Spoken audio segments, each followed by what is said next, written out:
Assalamualaikum warahmatullahi wabarakatuh. Perkenalkan, saya Intan Ali dari Prodi S1 Administrasi di Rumah Sakit. Di sini saya akan menjelaskan studi kasus mengurai jerat anemia dan stunting, kasus kesehatan ibu dan anak.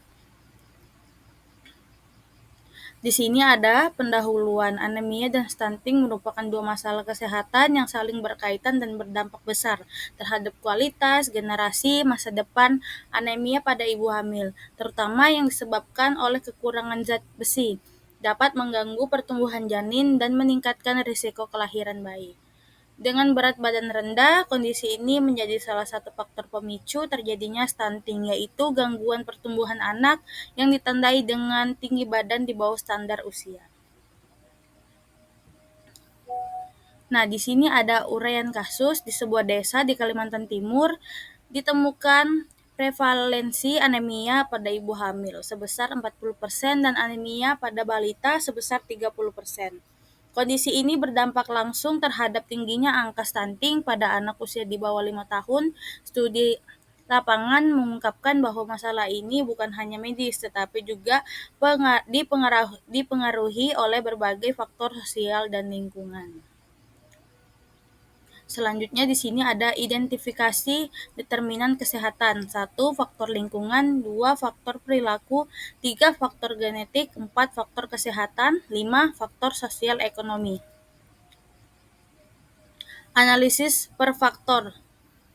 1. Faktor lingkungan.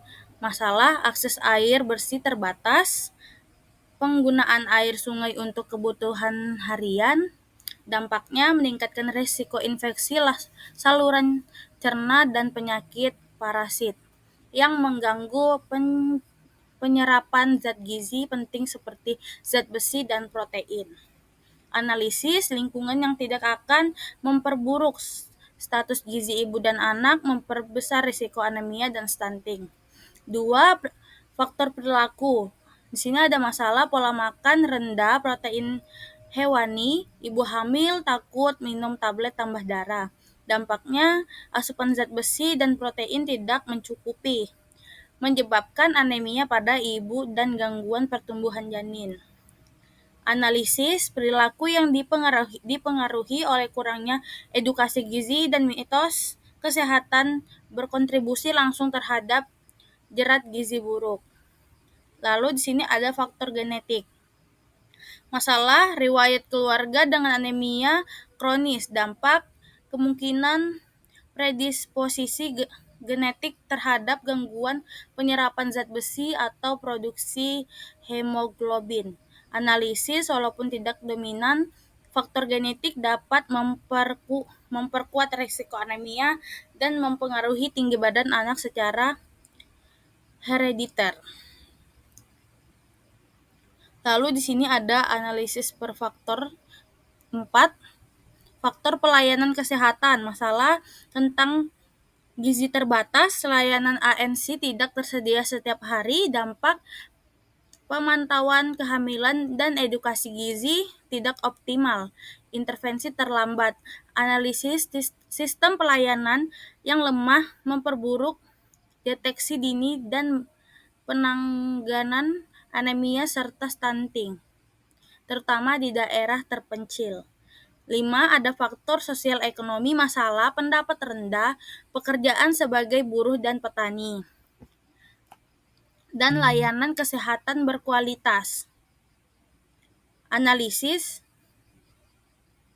kemiskinan menjadi akar masalah yang memperkuat semua faktor lain, menjadikan anemia dan stunting sebagai masalah struktural.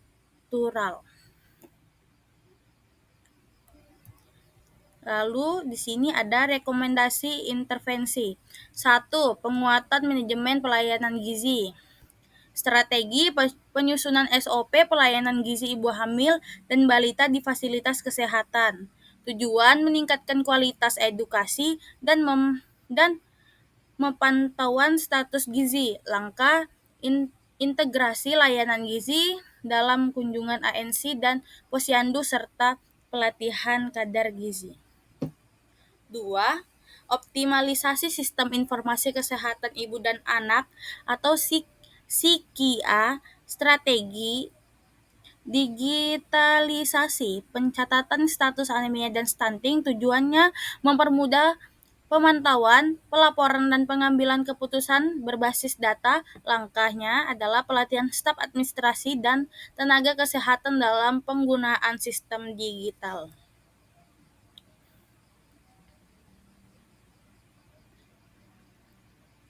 3. Manajemen kolaborasi lintas sektor. Strategi membentuk tim koordinasi antara rumah sakit, puskesmas, dinas kesehatan, dan tokoh masyarakat. Tujuannya menyusun program terpadu seperti kampanye gizi, sanitasi, dan pemberdayaan ekonomi keluarga.